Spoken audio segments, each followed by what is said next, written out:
네, 꼼찰청장 시작하겠습니다. 오늘이 1월 27일 127 범란이라고 해도 될까요? 네. 오늘 벌어진 일들을 다 한번 일목요연하게 정리해 보겠습니다. 네.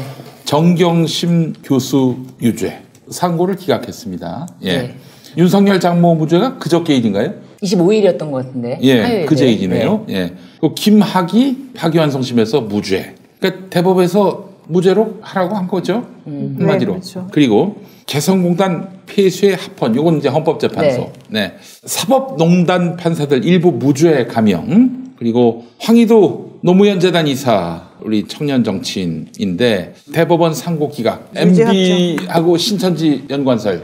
아니 그때 보도도 됐고 이렇게 저렇게 또 많이 알려진 사실입니다. 1심에서 무죄 나왔었는데. 예, 1심은 무죄였는데 2, 3심 유죄가 나왔습니다. 그리고 버닝썬 사건 관련해서 승리는 감형. 그리고 김대중 전 대통령 뒷조사에 관여한 이현동 전 국세청장 무죄가 확정됐습니다. 이 사람이 무속인하고 뭐 또 연관이 돼 있다고 하더만요. 그리고 김은경 전 환경부 장관 실형 확정 역시 대법원에서. 그리고 3천만 원으로 기자 입마금을 하려 했던 전복민 국민의힘 의원 아버지 집행유예. 그리고 2290억 횡령 배임 SK네트워크스 전 회장 불구속. 네. 이거 진짜 야 한번 엿먹어봐라. 뭐 이런 의도를 다분히 담았던 사법부 또 헌법재판소의 판단이 아니었나 싶은데 지금 아직도 국민들이 머리가 정말 아직도 멘탈 붕괴 상태에서 헤어나오지 못했습니다. 그래요. 오늘 있었던 일들 쭉 정리를 해드렸습니다. 오늘 이 이야기 한번 다뤄보도록 하겠습니다. 우리 노영희 변호사님 나오셨습니다. 안녕하세요. 네, 가나다 순에 의해서 노영희 변호사님 모셨고 신유진 변호사님. 네, 안녕하세요. 어서 오세요. 네. 그 나머지 변호사님 두 분은 오늘 그 법원에 의해서 구속됐습니다. 농담입니다, 여러분. 네네네. 농담이에요. 예. 자, 두 분은 오늘 정말 바쁜 일정 때문에 못 나오셨고, 그러나 또 우리 두 분으로도 아주 충분히 또 이 사안 분석이 가능할 것 같습니다. 네. 예. 저는 이렇게 잔인할 수가 있는가, 법이. 그런 생각이 들었습니다. 제가 가볍게 하나 여쭙고 들어가겠습니다. 네. 정경심 교수가 네. 애초에 국민참여재판을 신청했다면 이 지경까지 왔을까 하는 생각이 드는데 어떻게 보십니까? 저는 개인적으로는 검찰이 초기에 증거를 안 내놨잖아요. 네. 그러고 이제 정경심 교수님 재판 관련해서는 검찰이 막 온갖 증인들 다 부르고 막 하여간 말도 안 되는 자기네 유리한 뭐 이렇게 내놓는데 국민 참여 재판 자체가 적당하지 않게. 왜냐면 변호인들이 대응하기가 초반에 사실 1심보다 2심에서 드디어 이제 모든 게 다 오픈되고 나서야 대응이 제대로 된 게 2심이거든요. 네. 1심에서 제대로 대응되지 못했던 부분들이 있었고요. 네. 그렇기 때문에 오히려 국민참여재판으로는 가서도 이게 국민참여재판이라는 게 뭐 하루 동안 아니면 연이어서 다 끝내야 되기 때문에 쉽지 않았을 것이다. 갈 수가 없는 상태였을 것이다. 제가 잘 몰라서 그런데 국민참여재판은 신청만 하면 되는 겁니까? 어떻습니까?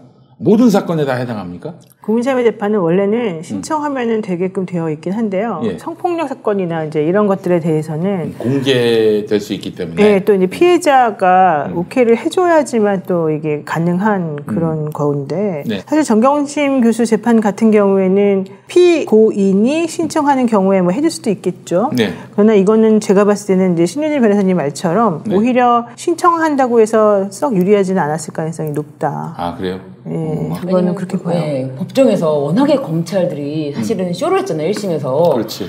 그런 쇼를 보면서도 국민들이 만약에 가능했다고 쳐더라도 그걸 모두 생생하게 보더라도 국민들이 현혹될 수 있게끔 검찰들이 증인들을 데리고 와서 사실 1심에서 장난질을 쳤잖아요. 그래서 2심에서 내가 그때 말한 건 이거다. 그러니까 내가 검찰 조사를 받았지만 이렇다라고 다르게 이제 미안하다라는 취지로 진술을 한 친구도 있었고요. 그렇기 때문에 검찰들의 그런 쇼를 그 눈앞에서 생생하게 본다면은 뭔가 있는 거 아니야? 그러니까 사실은 증거들을 다 읽어볼 수가 없기 때문에 배심원들이 전부 다 확인할 수가 없기 때문에 만약에 그 앞에서 쇼를 하면은 뭔가 있으니까 저렇게까지 검찰이 극악무도하게 저러는 거 아니야? 라는 현혹될 수도 있는 쇼를 많이 했다. 그런 생각도 좀 들고요. 국민참여재판은 원래 1심에서 하게끔 되어 있어요. 그래서 지금 말한 것처럼 뭐 2심에서 하는 거는 아니고, 그러니까 그 당시에 이제 계속 바이어스 될 수밖에 없거든요. 그 당시에 제일 문제가 됐던 거는 기자들이 너무 지나치게 이 사건을 막 별거를 전부 다 이렇게 파헤치고 쫓아다녔었잖아요. 당시 조국 장관 관련해가지고. 그렇지. 아주 뭐 그냥 사람 잡듯이. 예, 그러니까 뭐 짜장면 먹는 것까지 집단화. 예, 전부 다 이렇게 막 보도가 될 정도였기 때문에 사실은 배심원들이라고 하는 사람들이 귀를 닫고 눈을 닫은 상태에서 이 기록만 보고서 재판을 사실 해야지만 완벽한 재판이 되는 건데 너무 바이어스가 많이 된 상태이기 때문에 그렇지. 사실은 제대로 재판을 할 수가 없는 상태였을 것이고 검찰과 언론의 네. 무수한 메시지 테러로 네. 결국 정경심 교수는 스스로 방어를 할 수가 없었을 그렇죠. 것이다. 게다가 검찰을 우리는 그 당시에 좀 많이 믿는 상황이었었잖아요. 그렇지. 검찰이 또 예. 공정할 수 있다라는 살아있는 권력에 대해서 뭐 이렇게 예. 칼을 들이대는 이런 모습으로 이해하는 국민들도 많았고. 그렇죠. 그렇기 때문에 아마 오히려 그런 것은 부적절하게 더 잘못 편향될 가능성이 좀 있었었죠. 그게 이로 가나 저로 가나 한식에 하나 천명에 하나 죽기는 마찬가지였군요. 그랬을 가능성이 높아 보이죠. 야, 이거 검찰이 이렇게 작심만 하면은 사람 하나 죽이는 건 일도 아닙니다. 그렇죠. 다른 사실은 거죠. 그걸 알고서는 뭐 뭐든 찌르면은 뭐든 나온다라는 그런 식으로 수사를 했지 않습니까? 예. 그러니까 무엇이든지 뒤지면은 뭐 하나 나오지 않겠어? 하는 심정으로 압수수색 자체를 70여 군데를 했나요? 80여 군데. 네, 70여 군데를 했잖아요. 네. 그렇게 수사를 해야 될 사건인지가 의문인데 그렇게 하면은 뭐라도 나온다라는 간절한, 그리고 법원에서의 그 쇼, 그리고 압도하는 것, 그리고 법원 판사님들을 믿었고 대등재판부를 구성했기 때문에 어느 정도 그래도 그렇게까지 편향되게 재판을 하지는 않지 않겠나 싶었는데 결국은 검찰에 의해서 압도됐다라고 보여지는데, 한편으로 저는 지금 연이은 이제 오늘 쭉 이제 판결 뭐 사건들 정리해 주셨는데 이런 연이은 재판이 사실은 법원의 복수가 아닌가, 좀 그런 생각이 저는 들더라고요. 그 이야기야 사실 오늘 여러분들 귀 쫑긋 세우고 들으셔야 하는데, 오늘 이거는 법원이 완벽하게 야 문재인 정권 또 거기에 가까운 놈들 한번 엿먹어봐, 오늘 온갖 엿을 다 입에 물려줄 테니까 기대해. 작심한 날이에요. 1월 27일. 왜 법원이 이랬는지, 이 법원이 그냥 뭐 건건이 우리는 관계없어, 이거는 어떤 뭐 사심을 갖고 혹은 뭐 또 다른 모종의 의도를 갖고 재판한 게 아니야, 이렇게 얘기하겠지 앞에서는. 네. 그러나 이 실상은 지금 법원이 문재인 정권에 대해서 사실상 테러를 가했다라고 볼 수밖에 없는 정황, 핵심 정황이 있습니다. 그 얘기를 좀 잠시 후에 나누도록 하고, 제가 네. 갑자기 요거는 지금 얘기하지 않으면 다시 거론하기 쉽지 않을 것 같아서 11월 25일, 작년 11월 25일에 윤석열이 했던 말을 제가 한번 읊어보겠습니다. 네. 여러분이 만약 기소를 당해서 법정에서 상당히 숙련된 검사를 만나서, 법률적으로 숙련된 검사를 만나서 몇 년 동안 재판을 받고 결국 대법원에 가서 무죄를 받는다 하더라도 여러분의 인생이 절단난다. 판사가 마지막에 무죄를 선고해서 여러분이 자유로워지는 게 아니다. 여러분은 법을 모르고 살아왔는데 형사법에 엄청나게 숙련된 검사와 법정에서 마주쳐야 된다는 것 자체가 하나의 재앙이다. 검찰의 기소라는 게 굉장히 무서운 것이다. 함부로 기소하지 않고 기소해야 될 사안을 봐주지 않는 것은 정말 중요하다. 이런 말을 했습니다. 그래요. 그게 어느 인생이 맥락에서 절단난다. 어느 맥락에서 나온 얘기예요? 요게 이제 피해자들에 대해서 국민의힘 서울 캠퍼스 개강총회라고 해서 대학생들과의 모임에서 그런 말을 했습니다. 결국 대법원에 가서 무죄를 받는다 하더라도 여러분의 인생이 절단난다. 기소되면, 검사에 의해서 기소되면. 기소되면. 네. 야, 참. 그렇게 잘 아시는 분이 결국은 그 검찰 권력이라고 하는 거를 그렇게 자유롭게 잘. 그 절단을 냈잖아요. 절단을 왜 냈나 봤더니 김건희 녹취록에 나옵니다. 네. 역술인한테 네. 조국이 대통령 됩니까?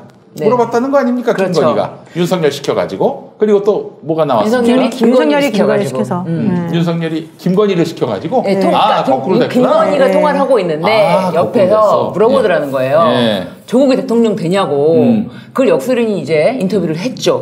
그리고 또 김건희는 조국이 가만히 있었으면, 조용히 있었으면은 봐줄 수 있었다, 이런 식으로 또 얘기를 했고요. 이게 그러니까 정말 법정의를 세우기 위한 검사적 양심에서 한 수사였느냐? 아니라는 거지. 그렇죠. 대권 경쟁자로서 조국을 죽여야 내가 덕본다. 이 판단 속에서 이루어진 수사라고 봐야 되는 거 아닙니까? 그렇죠. 네. 자, 그래요. 그 얘기는 또 이 정도로 정리를 하고. 네. 자, 그럼 법원이 왜 이러는가? 아니, 사실 법원이 말이죠. 네. 이 정권 초기에 사법농단 사건으로 판사들이 검찰 불려가서 개작살이 났습니다. 그렇죠. 아니, 윤석열 하면 난 치가 떨릴 것 같아요. 저도 그럴 줄 알았습니다. 게다가 또 판사 사찰까지 했잖아요. 그렇죠. 그래서 판결에 관여를 하려고 했던 것이고. 네. 치가 떨리는 일 아닙니까? 아니, 근데 지금 완전히 윤석열한테 줄 섰어요. 이게 어찌된 일인가? 너무 많은 분들이 궁금해 하십니다. 네.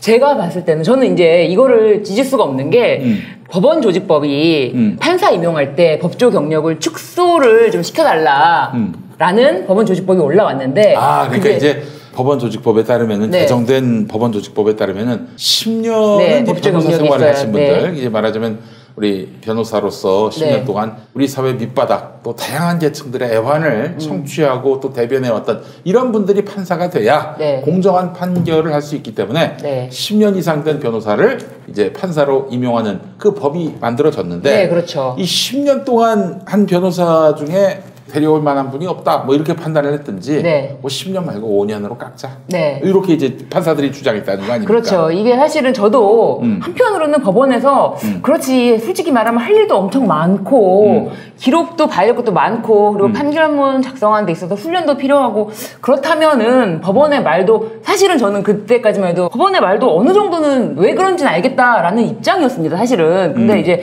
저도 이와 관련해서 이제 법원 측 말고 법원 개혁을 말씀하시는 분들의 이야기라든지 아니면 배심원 제도에 대해서 강력하게 말씀하시는 분들이라든지 그렇지. 보면은 아니면 10년이나 변호사를 하다가 다시 법원에 들어간다면 이 사람들이 다시 나중에 나와서의 그 전관을 바라보고 뭔가를 하기는 쉽지 않다.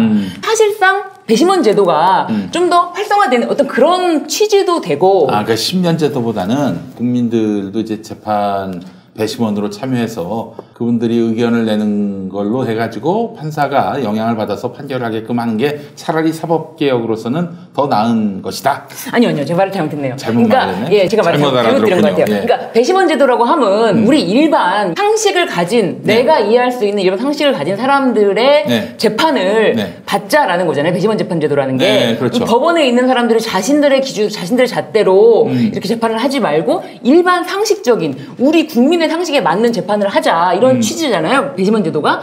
그러면 10년 동안 법조 경력, 특히 10년 동안 변호사 생활하면서 얼마나 법원에 좀 힘든 어떤 변호사로서 뭐 애환도 있지 않겠습니까? 그러면서 그래 좀 더 일반 상식에 맞는 10년 동안 변호사 생활했다면은 좀 더 그런 일반인과 더 가까운 상식적인 판단할 가능성이 높지 않을까.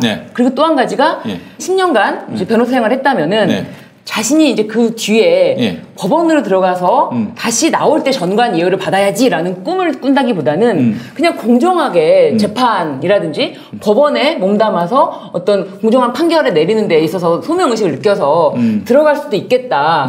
그래서 법조 경력 10년이라는 얘기가 괜히 나온 것들이 아니다. 그리고 또 한 가지가 아주 어린 막 대학을 졸업하고 막 사법시험을 패스해서 막 이제 판사가 돼서 옛날에 뭐 예비판사라는 제도도 있었지만 그런 사람들은 이제 훈련을 시켜가지고 자신들의 말을 듣게 줄 세우기가 가능하거든요. 그래서 법원은 사실상 검찰과 달리 상명하복이 없지만 그럼에도 불구하고 이제 계속 단계를 밟는 그래서 이렇게 단계를 밟는 것이 더 내가 승진이라든지 뭐 예를 들면은 더 좋은 쪽으로 가려고 하다 보면 뭐 기존 재판이라든지 그런 거에 벗어나지 않게 자기의 그런 판단과 이 공정한 재판을 떠나서 상부의 눈에 들게 어떤 눈에 들게 내 아무래도 이제 아무래도 조금은 입신을 생각할 수 있지 않나 이제 그런 거를 다 폐단을 좀 더 막는 차원에서 법조 경력 10년이 얘기가 나온 것이고 요거 좀 갖다 놓고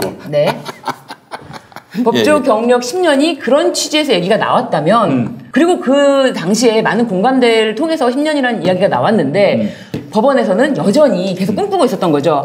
좀 조용해지면은 다시 어린 사람들 데려다가 훈련시켜서 다시 예전처럼 줄 세우기를 해서 다시 입신을 위해서 우리 입맛에 맞는 판결을 내릴 수 있는 그런 사람들을 훈련시켜서 쓸 수 있게 요렇게 생각을 하면서 요 법원 조직법을 쓱 이제 개정안을 올렸던 것이고 이게 어느 정도는 이제 좋은 취지에서 아까 말씀드렸듯이 뭐 일도 많고 업무도 과중한데 최소한 뭐 그래 젊은 사람들이 또 해야 빠릿빠릿하지 이런 취지에서 설득이 좀 됐나 봐요.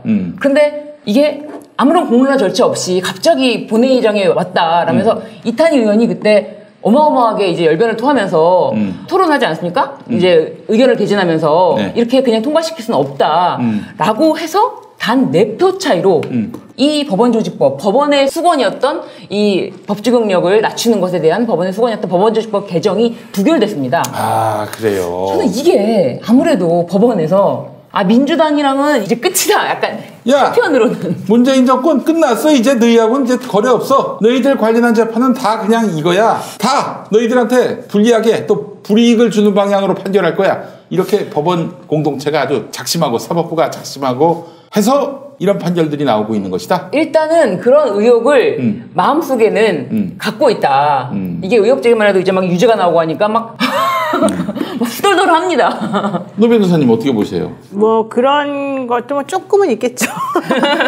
근데 이제 그런 것보다도 사실은 이제 여기서 가장 큰 문제점은 그 양승태 대법원장 이제 초창기에 이제 문제가 됐었을 때 사실 그 대법원장이 가지고 있는 권위라고 하는 게 상당히 큰 거거든요. 그래서 그렇지. 그 법관이나 이런 사람들이 가지고 있는 무게나 권위 이런 것들에 함부로 도전하거나 건드리는 것 자체를 못 견뎌해요. 이 법관들이, 법원 사람들이. 그런데 사실 문재인 정부는 그런 것들을 무조건 건드리고 무조건 사법 적폐라고 해가지고 이거를 없애야 된다라고 처음부터 표방을 했었잖아요. 그거를 되게 못 견뎌 했었던 거예요. 그래서 처음에 박근혜 정부 때 사법 거래를 했었다고 계속 얘기가 됐었잖아요. 그렇지. 네. 그러니까 이제 뭐 상고법원, 상고법원 네. 만들어주면은 네, 뭐 네, 저기 네, 그렇죠. 양승태가 네, 입맛에 맞는 판결을 주겠다. 입맛에 맞는 박근혜 사실 정권에게 그 사법 거래가 있었던 게 맞는데 그러한 것을 그렇게 지적을 하면서 이렇게 거래가 있었다라고 하는 거를 얘기를 하면서 그분들을 전부 다 우리가 사실은 재판에 세우고 그 사람들이 모욕을 줬다라고 생각하는 거예요. 그분들이. 근데 수사를 해서 모욕 준 사람들은 윤석열 휘하의 검사들이에요. 근데 어쨌든 그분들에게 그렇게 하라고 한 사람이 바로 문재인 정부라는 거죠. 그래서 이 정부 자체에 대해서 매우 싫어하는 반감을 많이 가지고 있었어요. 혹시 처음에. 그게 이재명 후보에 대한 대법원 무죄 판결로 이어진 것인가? 뭐 그렇게까지는 호사가들이 또 얘기할 수도 있겠네. 제가 잘 모르겠지만 어쨌든 제가 알기로는 그래서 초창기부터 이 문재인 정부에 대해서 매우 싫어했어요. 그런데다가 김명수 대법원장을 임명한 것 자체를 매우 싫어했어요. 김명수 대법원장이 그럼요. 평판이 안 좋습니까? 김명수 대법원장은 그들에게? 급이 아니었던 거예요. 그분들이 보기에는. 김명수 대법원장은 법원 행정처에 있지도 않았었고 예. 본인들이 보기에는 엘리트도 아니었어요. 그냥 우리법 연구에 있었던 그냥 밑에 있는 사람이었는데 그 사람을 대통령이 그냥 어느 날 갑자기 딱 벼락 출세를 시켜버리면서 자기네들 위에 올려버리고 그 고위직에 있던 엘리트 법관들을 전부 다 망신을 줘버리는 사람이에요. 대통령이 말하자면. 그러니까 이 문재인 정부는 법관들의 무덤이 돼버리는 상태였어요. 그런 데다가 그 고위 법관들에 대해서 판사들이 전부 다 피고인이 되고 증인이 되어가지고 재판을 받는 이 모양새를 도저히 못 견디는 상황이 되니까 판사들이나 증인들이 전부 다 그 재판을 어떻게 하겠습니까? 질질질질 끌면서 지금까지 전부 다 어떻게 되고 있어요? 다 무죄를 지금 만들어 나가고 있는 중이잖아요. 그렇지. 사실 그게 전부 다 약간의 사보타지 플러스 문재인 정부에 대해서 보복하는 재판이 지금 이루어지고 있는 중이잖아요. 이 연장선상에서 지금 계속 나오고 있어요.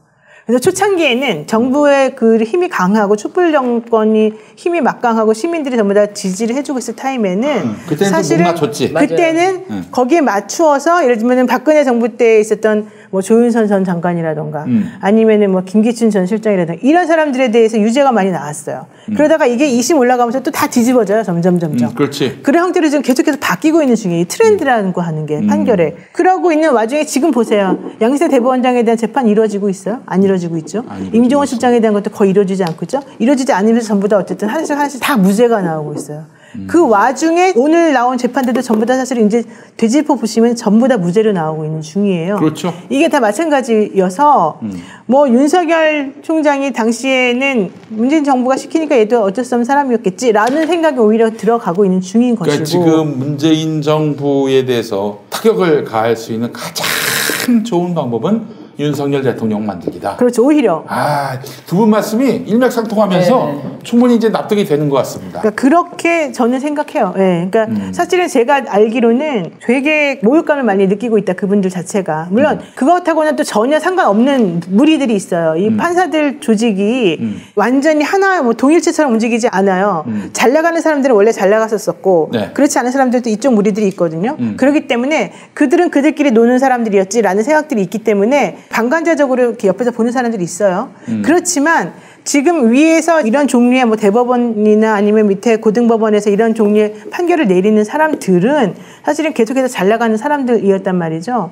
그분들하고 나머지 대다수의 판사들하고는 좀 괴리가 있어요, 현재로서는. 근데 지금 우리들에게 영향을 미치는 이런 종류의 판결을 내리는 사람들은 사실은 되게 자존감이 높고 현재 문재인 정부에 대해서 상당히 좀 반감이 많은 사람들로 제가 이제 알고 있어서 현재 지금 나와 있는 이런 종류의 판결은 그래 우리는 법대로 한번 법리 한번 원칙적으로 한번 좀 따져보자. 그리고 특히 조국 전 장관 같은 경우는 그런 개혁의 아이콘으로 지금 나와 있잖아요. 그러니까 그런 얼마나 네가 공정을 부르짖으면서 계속해서 우리들을 그렇게 어떤 그 적폐로 몰아세우더니 넌 얼마나 깨끗했니? 네가 이렇게 공정을 부르짖었는데 넌 정말 공정하게 했니? 한번 보자. 이제 이런 마음이 조금 더 많이 들어있는 게 아니었나 그런 생각이. 얘기 들으니까 너무 무섭네요. 아니 우리 국민들이 사법부에게 바라는 건 다른 거 아니잖아요. 네. 내가 잘못해서 그래서 내가 뭐 유죄 판결 받으면은 깔끔하게 인정할 수 있는. 그리고 또 내가 억울한 일을 당했는데 사법부가 마지막 우리의 버팀목이 돼줘서 그래서 무죄를 선고해주는. 그러니까 상식과 법리에 따라서 판단해주기만을 바라는 건데 이런 정치적 이해관계에 따라서 너 엿먹어봐라 이런 식의 판결이 스스럼 없이 나온다? 이건 진짜 어떻게 이 사법부를 믿을 수가 있겠어요? 근데 뭐 꼭 저희 말이 맞다는 건 아니고요. 아니, 그럴 수 있다는 거고 네. 또 하나는 조국 전 장관은 사실은 판사들이 그렇게 썩 좋아하는 캐릭터는 아니었어요. 원래 처음부터. 네. 왜냐하면 그분은 사법시험을 본 사람도 아니고 사법고시 통과 안 했다고? 네, 같은 사람은 아니에요. 우리 그러니까 같은 이너서클은 아니에요. 말하자면. 그리고 그분은 좀 멀리에서 봤을 때는 좀 잘난 척하는 사람이었어요. 말하자면. 그러니까 항상 이제 고고한 척하는 사람, 그다음에 이 내부 사정을 잘 모르면서 입으로만 이렇게 뭔가를 부르짖는 사람이었어요. 그들이 보기에는. 그랬는데 사실은 내부를 들여다보니까 당신은 그렇게 입으로는 훌륭하게 떠들더니 네 식구들을 들여다보니까 어휴 우리보다 더하네? 이렇게 돼버리는 거예요. 말하자면은. 그러니까 그런 것들에 대한 반감이 사실은 조금 더 컸다고 봐요. 그래서 1심 재판부에서 내린 판결문을 잘 읽어보시게 되면 1심 재판부가 원래가 법원에서 권고하는 형의 선고 그 하한선이 있어요. 그 이른바 그걸 뭐라고 그러죠? 괘씸죄라고 그러죠. 양형기준. 어쨌든 거기 보면은 2년 6개월 정도를 이제 기준으로 삼아놔요. 그러면 그것보다 더 2년 6개월을 기준으로 해가지고 사실은 뭐 위아래로 이렇게 플러스 마이너스 해가지고 할 수도 있는 건데 거기 보면은 4년을 선고하잖아요. 그리고 또 2심에서도 일부 무죄가 또 나오잖아요. 되게 중요한 범죄들에서. 그런데도 4년이라고 하는 건 안 없어지고 그대로 남잖아요. 그런 것들을 보게 되면은 원래는 줄 수 있는 것보다 훨씬 더 세게 사실은 형을 선고한 게 나오거든요. 네. 그런 것들은 왜 그러냐면은 거기 그 판결문에 나오는 것처럼 좀 더 공정하게 해야 된다라고 하는 측면에서 당신들은 좀 더 무거운 형을 선고받는 게 맞다라는 취지의 판결이 나오거든요. 이제 그런 것들이 괘씸죄. 네, 그러니까 그런 것들이 전부 다 같은 맥락으로 이해가 된다는 거죠. 저는 그렇게 생각이 들어요. 지금 검찰에서도 그렇고, 뭐 특히 이제 이 수사를 맡았던 윤석열 당시 총장은 조국이 혹시 대통령이 되는지 그런 것까지 신경을 쓰면서 어떻게든 이제 일가를 퇴가망신을 시켜야겠다, 무너뜨려야겠다라는 그런 수사를 펼쳤고 또 한 가지가 조국 민정수석 그리고 법무부 장관으로서는 굉장히 문재인 정부의 어떤 상징이잖아요. 상징. 처음에 이제 문재인 정부 딱 시작하면 출범하면서 조국 민정수석이랑 함께 이렇게 걸어가는 사진 막 보이면서 굉장히 또 이렇게 호감도가 높지 않습니까? 네. 그런 상징을 깨뜨리는 것이 의미가 있다. 그래서 아주 상징적으로 이거를 때려주자라는 그 마음이 사실은 검찰이랑 법원이랑 한 통속이 될 수도 있었다. 근데 나는 이해가 안 돼요. 그 부분이. 아니 검찰이 윤석열의 관심 재판의 그 판사들 뒷조사를 했다는 게 만천하에 드러났고 행정법원도 인정한 바 아닙니까? 그렇죠. 법원에서 아마 이랬겠죠. 우리 같은 편이야. 뭐 이렇게 생각했겠죠. 그래서 그때 당시에도 법관 회의에도 안건에 올리지 않았잖아요. 마치 맞아. 공정성에 논란이 가지 않도록. 평검사들. 네. 현 진행되고 있는 재판이 있는데 공정성에 훼손되지 않도록 그거를 법관회의에서 올리지 않겠다. 그쪽 2020년 12월에 그때 윤석열 징계 국면에서 이제 판사들이 이제 모여가지고 법관회 전국 회의할 때 회의를 했는데 그렇죠. 윤석열 안건은 아예 그 논의도 안 한. 그렇죠. 논의 안 한 이유가 뭐 지금 또 이제 이 사건이 됐고 지금 법원의 판단을 받고 있는 사안에 대해서 그게 일종의 자존심인데 오히려 올리는 것 자체가 우리들에게 자존심 상한다 이런 논리가 있는 거죠. 그러니까 여기 작은 그림이 저보고 노영희 변호사 시각이 편협하다 이렇게 쓰시는데 제 시각이 편협한 게 아니에요. 판사들이 그렇게 생각한다고요. 제가 설명을 해드리는 맞아요. 거예요. 그러니까 잘못 이해하시면 안 돼요. 재판부의 편협한 시각을 설명해 주신 거예요. 사실은 재판부가 그렇게 본다니까요. 아니 재판부가 그렇다는데 왜 노 변호사님한테 그러세요? 저를 욕하시면 안 돼요. 저는 충실히 설명을 전달해 드리는 사람이에요. 근데 어디 아프세요? 왜 약을 드세요? 이거 감기? 이거 이제 당뇨약, 당뇨약이고 이건 지금 저기 다리에 뭐가 나가지고 지금 항생제 먹고 항생제 9시에 먹어야. 시간 맞춰가지고. 근데 저는 그렇게 생각해요. 사실은 진짜로 문재인 정부, 우리 이 정부가 우리 민주당이 나부터 기득권을 내려놓겠다라는 마음이기도 하고 그 마음으로 국민들의 마음을 사실은 얻었었지 않습니까? 그렇죠. 그래서 아주 작은 티끌만 드러나도 그냥 개같이 욕을 먹고 그렇지. 우리는 이제 좀 뻔뻔해져도 된다고 생각이 들 정도로 우리는 왜 이렇게 저부터도 우리 주변에 조금이라도 뭐가 묻은 사람은 같이 하지 말고 그냥 막 그런 생각을 했는데 좀 더 뻔뻔해져도 돼야 되는데 그게 아니라 이게 몸소 내가 실천하지 않으면 국민들의 사랑을 우리가 어떻게 얻었는데 국민들이 다시 우리를 저버릴 거야. 근데 이게 악순환이에요. 근데 사실 그렇게 할 필요가 전혀 없어요. 왜냐하면 보세요. 지금 예전에 너무너무 큰 잘못을 저질러가지고 그 잘못을 저지른 게 문제가 심각해서 네. 상상을 초월하는 나쁜 방식으로 문제를 해결하려는 이상한 사람들이 있어서 네. 그걸 지적해가지고 그렇게 하면 안 됩니다라고 사람들이 들고 일어났어요. 그래서 이제 정말 양심껏 그렇게 하지 말라라고 하는 다른 사람이 이제 예를 들면 옹립이 됐어요. 네. 그러면은 사람들이 그 사람들에 대해 너무 기대가 큰 거예요. 그렇죠. 근데 그렇게 되면 그렇게 하지 말아야 된다라고 하는 생각 때문에 좀이라도 노력해서 깨끗하게 살려고 하는 사람들에게 그렇죠. 너무 많은 기대를 하게 돼요. 거기까지 좋아요. 그러면 이제 잘못했다고 해서 내팽개쳐진 혹은 잘못했다고 지적을 당한 사람은 속으로 막 이를 갈고 있겠죠. 어디 한번 두고 보자. 너네들 그렇게 했지? 조금만 잘못하면 내가 가만 안 두겠어. 라고 속으로 이를 갈겠죠. 네. 근데 그렇게 이를 가는 그 마음이 사실은 깨끗하고 좋은 마음이 아니잖아요. 그렇죠. 그러면은 사실은 이 사람이 5만큼 잘못을 했기 때문에 내가 조금 들어가가지고 나는 1만큼 잘못하는 마음으로 이제 좀 뭔가 열심히 해보려고 하는데 1 잘못하면 그걸 가지고 6을 박아주려 하면서 그렇죠. 아까 5 잘못한 사람이 그래도 좀 낫네 이러면서 5 잘못한 사람을 다시 옹이해요? 그건 말이 안 되는 거잖아요. 그러니까요. 그러니까 좀 사람들이 좀 제대로 된 사고방식을 가진 사람이라면 이게 뭐가 잘못된 걸 아는데 사람들 그러면서 봐라 내가 그랬잖아 얘들 똑같다니까 나랑 똑같은 사람인데 왜 나한테만 뭐라 그래? 라고 하면서 다시 그 5를 다시 데리고 와. 맞아. 그러면 다시 악순환이 되면서 5는 욕을 안 먹어. 그 1이 욕을 먹는 거예요. 네. 과연 그게 맞아요? 이게 지금 낫냐고 이제 여쭤보셨으니까 제가 대답을 하겠지만 대답해봐요. 정경심 교수님이 4년 나왔다면 아니 그게 그 당시에 뭐 잘못한 게 있으면 처벌을 받고 뭐 이렇게 다 이런 얘기도 했지만 아니 똑같은 잣대로 김건희 씨의 허위 경력에 대해서 아니 보도가 하나밖에 안 돼. 어디서 단독만 터져. 단독만 그렇게 터져요. 아니 보도가 주렁주렁 달려야 되는데 딱 하나만 터져요. 아니 수원여대는 경쟁이었고 그 만약에 공정에 대한 얘기를 할 수가 없고 고개를 들 수가 없어요. 고개를 들 수가 없어. 우리 쪽에 만약에 이런 식으로 어떤 사람이 이력서 11개를 세상에 근데 또 이번에는 네이버에다가 인물 등록을 했더라고요. 본인이 직접. 너무 이제 화가 나는 거죠. 이렇게 그렇게 해도 괜찮다며. 자, 근데 이게 보세요. 이게 그냥 단순히 하나하나를 가지고 얘기할 게 아니라 이게 시스템이 움직인다는 걸로 봐야 돼요. 네, 지금 맞아요. 이번에 네. 보세요. 최은수 씨 그 장모 2심에서 이제 무죄난 걸 가지고 사람들이 얘기를 하잖아요. 물론 이제 그거를 다시 한번 체계적으로 그 판결문을 분석을 해봐야 되겠지만 가장 크게 문제가 되는 걸 여러분들이 이제 단순하게 신문에서 그걸 얘기를 합니다. 윤강렬 부장이라고 하는 사람이 변호인하고 같은 학교 나왔고 연수원도 2년 동안 같이 다녔고 그다음에 2년과 3년 같은 근무지에서 근무를 했다. 수원하고 중앙에서 그래서 5년을 같이 근무를 했었었다. 엄청 친한 사이, 당연히 엄청 친한 사이죠. 그러니까 그 판사가 그렇게 서로 간에 유착관계가 있으니까 잘못했으니까 그 판사가 잘못해서 문제일 거다. 거기까지만 얘기를 한단 말이에요. 근데 과연 그 판사 혼자만 그렇게 유착관계가 있어가지고 그 판결이 이루어졌겠냐는 거예요. 판사가 지금 3명이잖아요. 고등법원에. 형사 5부에. 나머지 2명의 판사들은 눈치 안 보입니까? 거기서 한 명은 그 중에 있는 또 다른 판사님 한 명이 바로 양승태 사법부 시절에 사실은 적폐 판사님 중에 한 명이에요, 사실은. 그러니까 그 판사님 같은 경우에도 그렇게 좀 속으로 이를 갈고 있는 판사님 중에 한 명일 수가 있다는 거예요, 제 말은. 그러면 그 시스템이 한 명의 그 판사하고 변호인 간의 유착관계만 가지고 우리가 논할 게 아니라 그 재판부 전체가 사실은 겉으로 드러나지 않는 속에 있는 어떤 마음가짐을 가지고 있었을 것이고 거기에서 검찰이 사실은 그런 관계를 몰랐겠어요? 그 변호사와 판사와의 관계를 혹은 당연히 알았겠죠. 내지는 다른 판사님들이 어떤 마음을 가지고 있을지를 몰랐겠어요? 그 검찰이 왜 가만히 있었겠어요?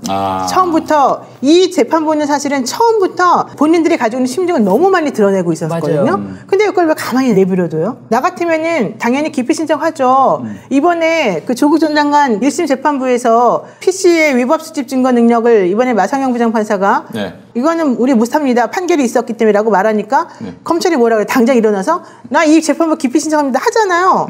그럼 그런 식으로 이 재판부도 원래는 그렇게 했었어야 되잖아요.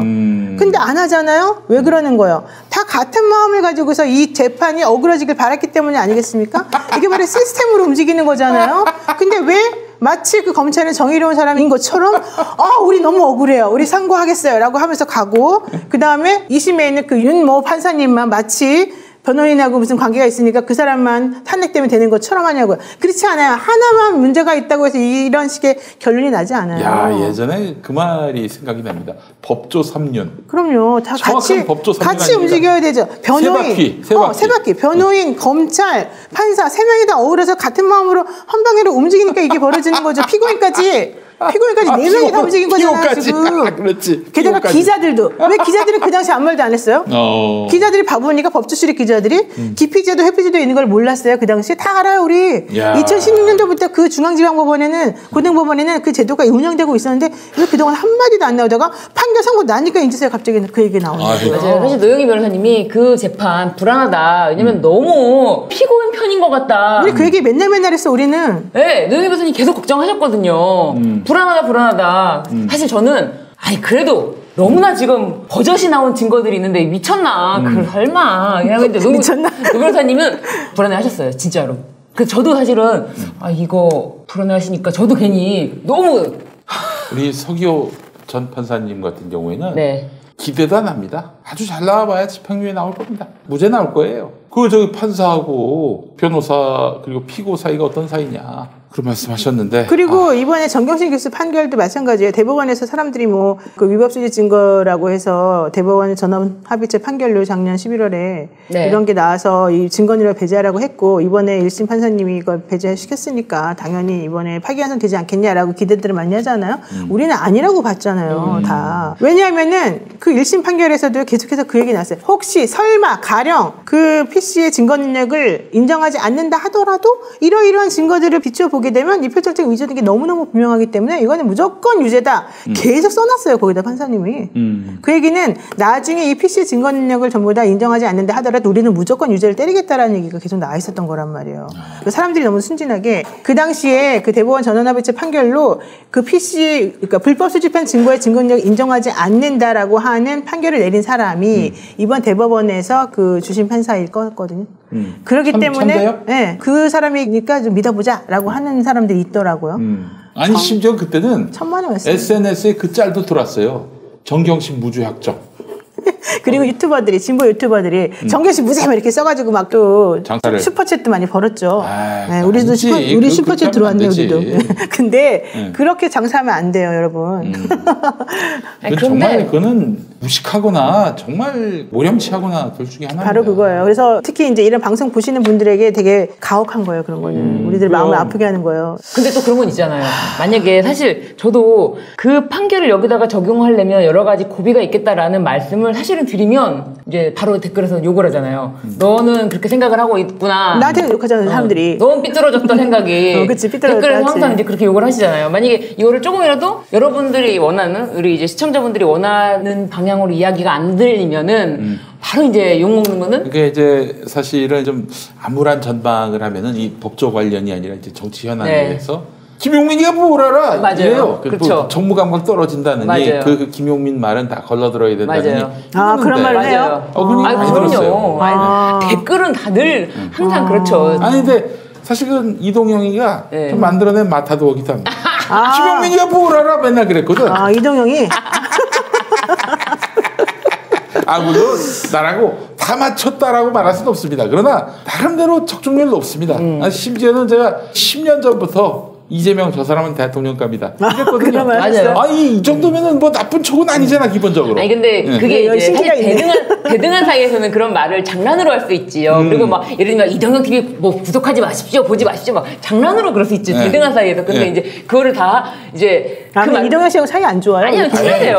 엄청 친하시기 때문에 가능한 말. 친하지 않으면 말 언급하면 안 되지. 친하시기 때문에 가능한 말인데 그거를 이제 받고서는 이제 정말 실제로 공격하는 거죠. 그러니까 이제 사실 이런 좀 별로 안 좋은 전망을 하는 제 입장은 좋겠습니까? 기분이. 그렇죠. 지금 노영희 변호사님이나 신유진 변호사님도 지금 이런 법조 현실에 대해서 말씀하시면서 막 유쾌하게 행복하게 얘기하시는 게 아니잖아요. 네. 그러니까 비관적인 현실은 또 현실대로 우리가 직시하면서 맞아요. 대안을 마련해 놔야 됩니다. 맞아요. 내가 꼭 좋은 얘기만 못 죄송하지만 그렇다고 뻥을 칠 수는 없잖아요. 근데 그렇다고 또 뭐 나쁜 얘기만 계속 할 수는 없죠. 그냥 현실을 얘기하고 대신에 그 문제를 어떻게 해결할 것이냐 이걸 또 얘기해주고 그래야죠. 제가 그래서 계속 얘기합니다. 네. 저는 이건 뭐 진심을 담아서 하는 얘기고 제 정치 평론을 하는 입장에서 모든 걸 다 걸고 말하는데 이재명 씨가 대통령 됩니다. 걱정하지 마세요. 무조건 되게 돼 있어요, 이거는.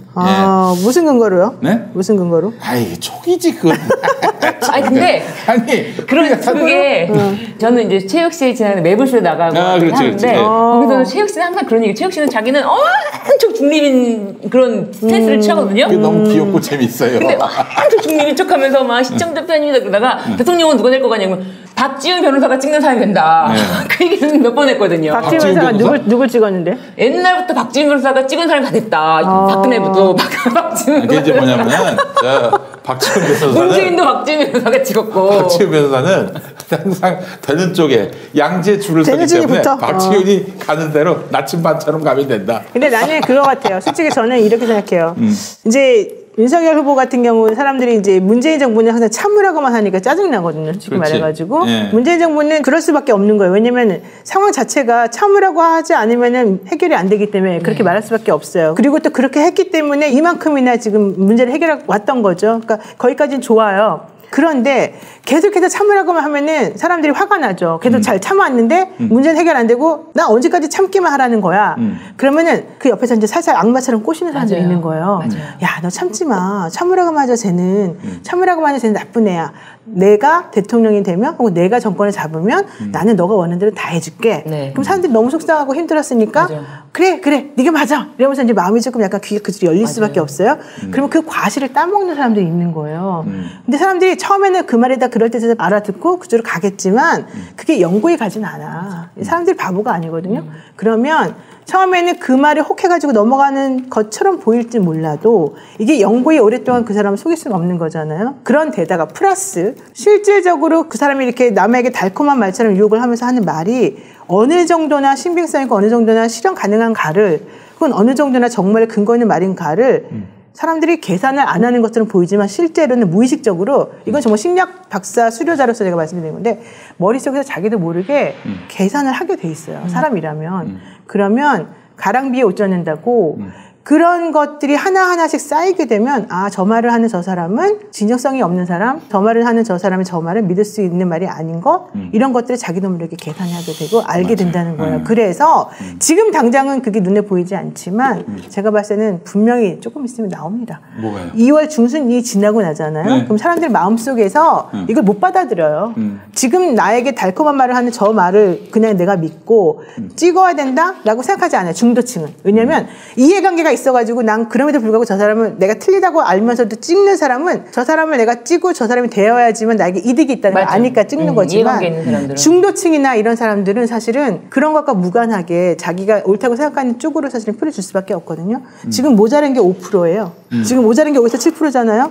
그 5에서 7%가 바로 중도층이거든요. 그 사람들은 현명한 사람들이거든요. 저는 그래서 우리가 아까 말씀하셨는데 바로 그 촉이 김영민 선생님의 그 촉이 그쪽이라고 나는 봐요. 그러니까 저는 이제 구체적으로 얘기하자면은 이 무속 논란 이런 거는 아주 이렇게 천천히 젖어드는. 들어요, 맞아요. 천천히 젖어드는 거예요. 기울어지지 않고 평지에 물이 넘쳐서 서서히 이제 바닥이 적셔지는 그런 맥락입니다. 그러니까 네. 저는 우리 유권자분들, 그 촛불혁명을 일으켰던 우리 국민들, 최순실 무속 정권을 몰아냈던 그분들이 네오 무속 정권이 등장하기를 바라겠습니까? 저는 그렇지 않다고 봅니다. 우리 국민을 믿어야 돼요. 그럼요. 우리 국민 믿지 국민들이 않고 우리가 이렇게 믿었는데 갑자기 저쪽이 된다? 이건 뭐 보나마나 부정선거 아니고서는 그게 설명이 안 되는 거예요. 저 광고하고 네. 계속 이야기 이어가도록 하겠습니다. 자, 도깨비 떡방의 진도 해풍 쑥 인절미를 여러분들께 소개하겠습니다. 새해 햇쑥으로 만들어서 더욱 맛있고 건강한 진도 해풍 쑥 인절미를 김용민닷컴에서 만나보시기 바랍니다. 쑥 인절미라고 해서 신세계에서 만든 게 아닙니다.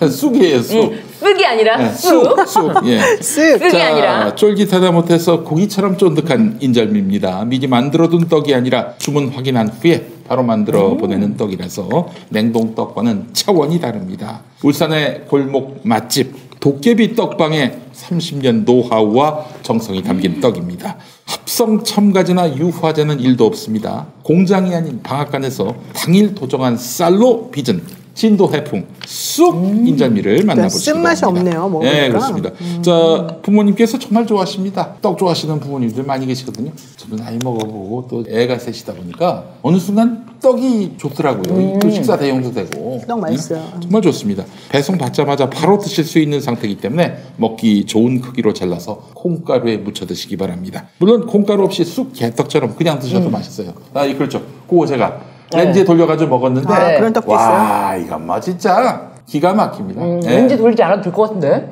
아니 이제 지금 그 상태는 그런데 예, 좀 이제 보관했다가 그렇지, 예, 보관했다가 먹을 때. 자, 뭐 여러분 정말 이만한 떡이 없습니다. 예, 그냥 콩가루 묻혀야만 맛있는 완전 것처럼 장난 아니에요. 인식을 하시는 분들이 나 부들부들하네. 예. 맛있네. 이걸 자른 거 이거요? 네, 장난 아니죠. 어. 이게 진짜 장난 아니네요. 진짜 탱탱해요. 사실은 떡을 인터넷으로 주문하면은 보통 냉동떡이 오거든요. 근데 이거는 당일날 이렇게 만들어서 바로 보내버리니까 아, 그럼 상하지 않아요? 이거는 아마 보냉을 해서 보낼 거예요. 아무리 겨울이라도 보냉은 다 하더라고요. 그렇지. 와, 근데 이거는 진짜 어마어마하게 탱탱하네요. 그래요. 그래서 와. 정영진 회장님도 좋아하실 거예요. 예. 예.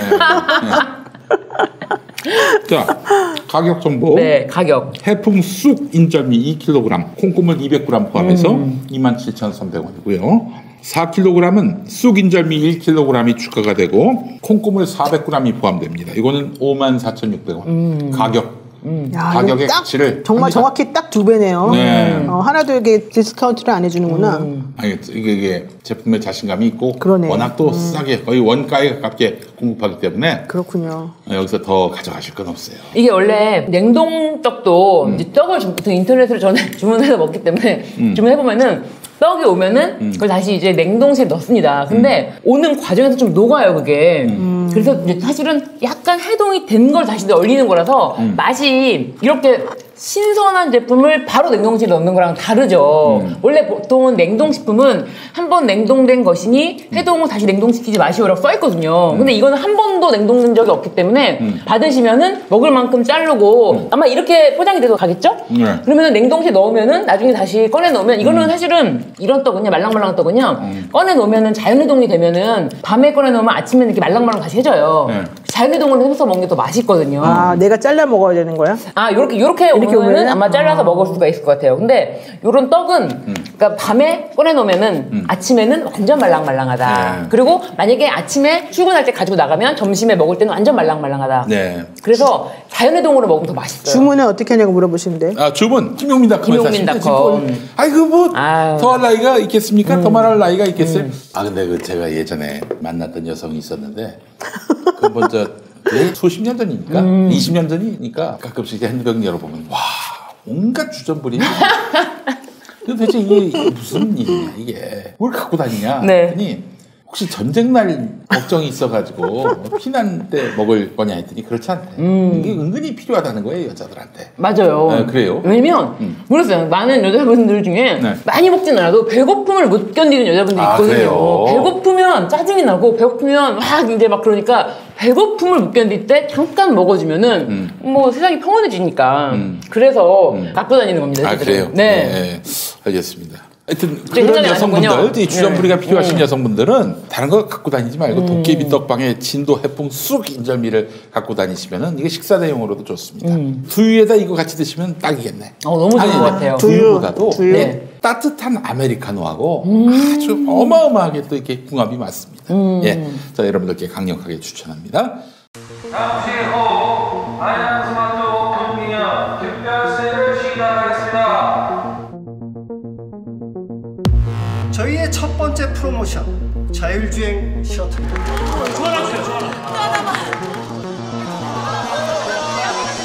이번 달 야심차게 준비한 프로모션 제품들입니다. 무료로 제공해드리겠습니다. 렛츠고! 그렇다면 문재인 정부는 사법개혁을 어떻게 했어야 했습니까?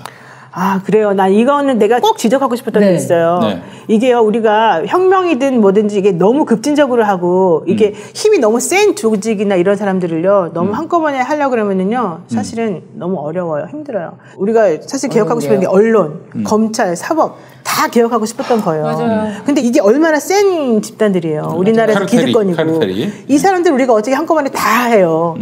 누군가는 조금 도와줘야 되는 거가 그렇지. 필요한 건데 이 세 개를 한꺼번에 우리가 다 해요. 처음에는 이 사람들이 잘못한 게 워낙 크기 때문에 좀 숨죽여 있으면서 마치 순응한 것처럼 했겠지만 사실은 세 개를 이 나무 막대기 세 개가 있는데 세 개를 지금 꽁꽁 묶어져 있는 상태에서 어떻게 이걸 부러뜨리겠어요.